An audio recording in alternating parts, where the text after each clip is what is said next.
Territory was becoming more and more diverse throughout the years, and by the 1870s and 1880s, Utah had the mine industry up and going, which brought a lot of non-Mormons into Utah, and a lot of other religious groups were also coming into Utah, and it was just bringing the Western territories were bringing a lot of people into Utah that were not a part of the dominant religion, which was the LDS people who had settled Utah.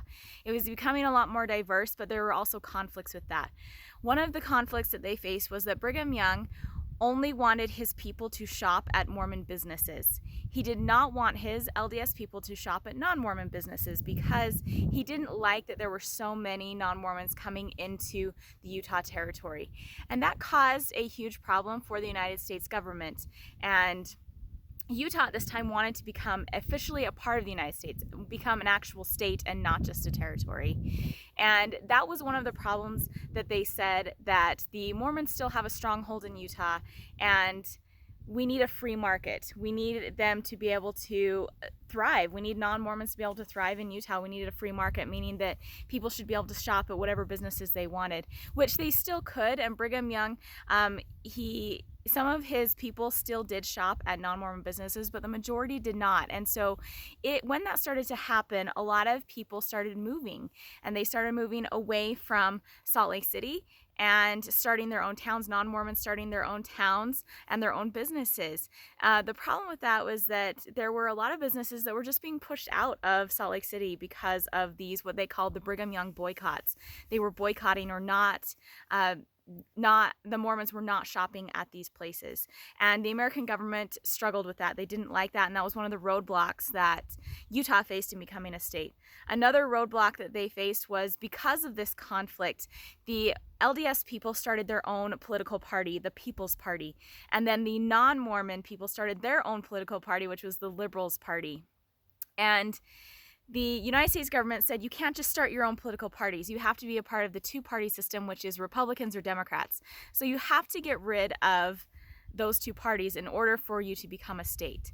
Another roadblock that the Utah territory faced was that the Mormon people still had a lot of missionaries that were being sent out to other places and to other countries to convert people to come to the United States or to come to Utah to be with the saints.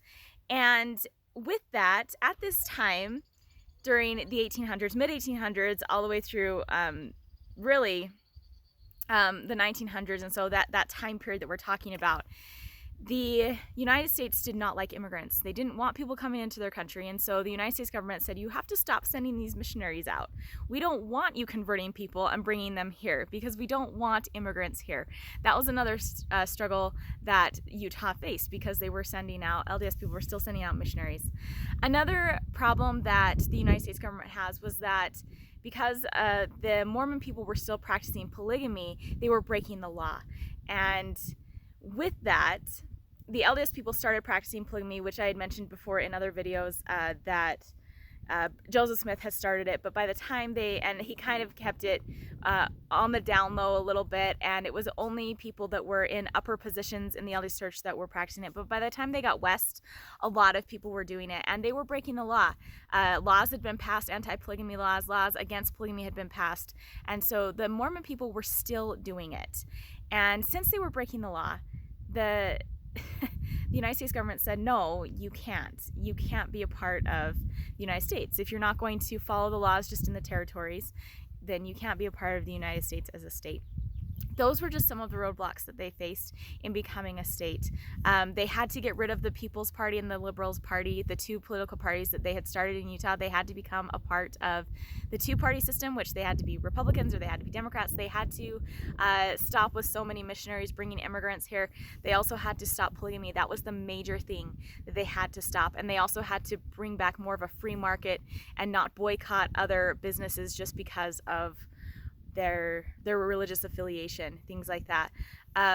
Those were the major things. Now, we did get rid of polygamy in Utah in 1890, and then Utah becomes a state in 1896. The 45th state, we become a state in 1896. Now, why would they even want to become a state? The reasons the way they wanted to become a state was they did not want to look inferior to other states. Other states looked at the Utah Territory and they saw them as inferior or beneath them. They weren't as good. And so they wanted to be seen as equals. Also, the major things that they wanted was they wanted a vote.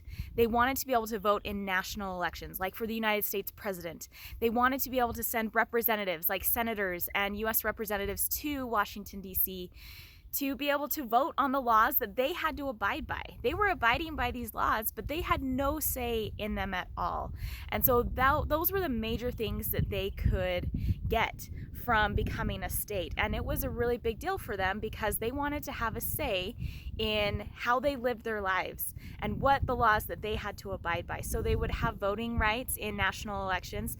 They could send representatives to Washington, D.C. to help make the laws that they had to abide by. Another thing is they wanted to pay taxes. I know that sounds really weird because we really don't like to pay taxes, do we? But they wanted to be able to pay taxes because with those taxes, they could get money back for their cities to help with their road construction, help with their public schools, help with their libraries, help with public buildings, things like that. And they needed that because Utah was growing so fast and they had so many people coming west that the state or the territory itself could not, and this territorial legislature, their own government could not accommodate for all of that. And so if they paid taxes to the United States government, then in turn they would bring money back to their state to help them with things like that. So those are the reasons why they would want to become a state. But there were some roadblocks that they faced. They had to change some things in their life and in their culture in Utah to be able to become a state. But again, one of the major things was that they had to get rid of polygamy, which they did that in 1890. They become a state in 1896. Yay, 45th state. And then they were officially a part of the United States.